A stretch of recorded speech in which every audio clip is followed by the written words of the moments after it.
It's SpeedLaughs, the comedy podcast for people with short attention spans who don't know how to,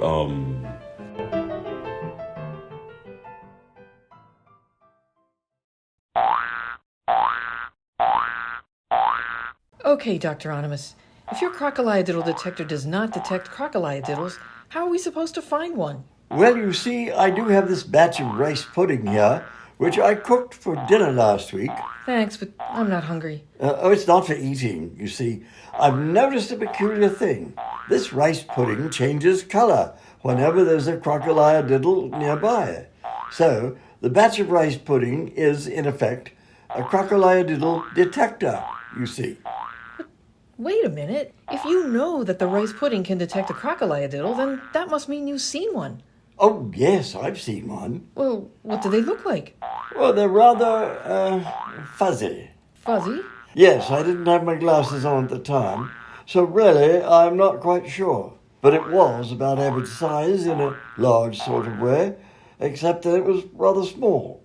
And it was sort of bluish-green, or was it greenish-blue, or possibly red. And I think it had facial features of some kind. I'm sure it must have. Well, never mind. We can use the pudding to find it. Now, the question is, where does a crocoliodidde live? We need to find out what its habitat is and go there. Where were you when you saw it? At the zoo. Well, which one? Oh, you know, that one that has all the animals in it. Kind of a peculiar place. Oh, that helps narrow it down. Come on, Dr. Onimus. The zoo must have had a name. It was the, the one in New York. The Central Park Zoo? Oh, yes, I believe that was it. Well, that's it then. All we need to do is go to the Central Park Zoo, use the pudding to find the crocoliodidde's cage, sneak in there and milk it. Now, how do we get there? Well, you're the one who's hopping uncontrollably. Instead of hopping up and down in one place, why don't you just start hopping forward and head for New York? That's too time-consuming. Besides, my legs are getting really tired from all this jumping. Couldn't we just,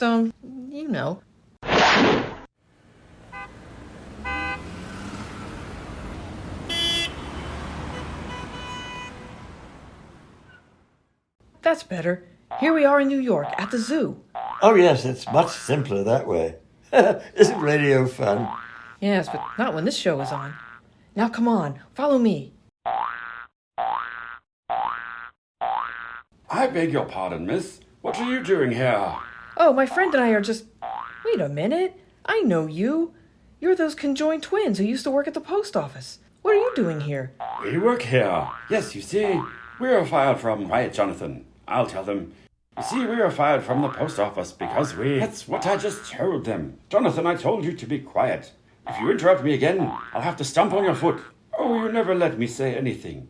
That's the trouble with being a Siamese twin. I'm always back here, and you do all the talking. Yak, yak, yak, all day long. I get sick of it. There, I stomped on your foot. That wasn't my foot, that was your foot. Oh yes, so it was. Ouch. Now then, was there something we can do for you? Well, you see, we were... Wait. Dr. Onimus has the crocoliodidde detector with him. Why do I need to ask these guys where its cage is? Never mind. I just want to look around. By the way, why are you hopping up and down like that? I really need to go to the bathroom? It's over there, next to the shark tank. Just make sure you don't get the two of them confused.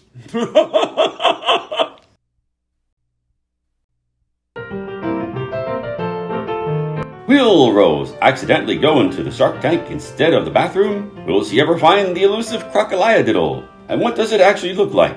Does Dr. Onimus's rice pudding really work as a crocoliodidde detector? Does anyone know what a paradiddle is and how it fits into the crocoliodidde? Why were the conjoined twins fired from the post office? Will Nathaniel Clute ever complete his PhD in 17th century Italian literature? Will the show ever make any sense? Tune into the next episode of SpeedLaughs and find out. That was the 8th episode in the 4th series of SpeedLaughs, a short podcast for short people with short attention spans, written by Andrew Gilmore and featuring Dick Lee, Joe McCann, Martha Michael, and Andrew Gilmore. We hope you enjoyed it, and if you didn't, who cares?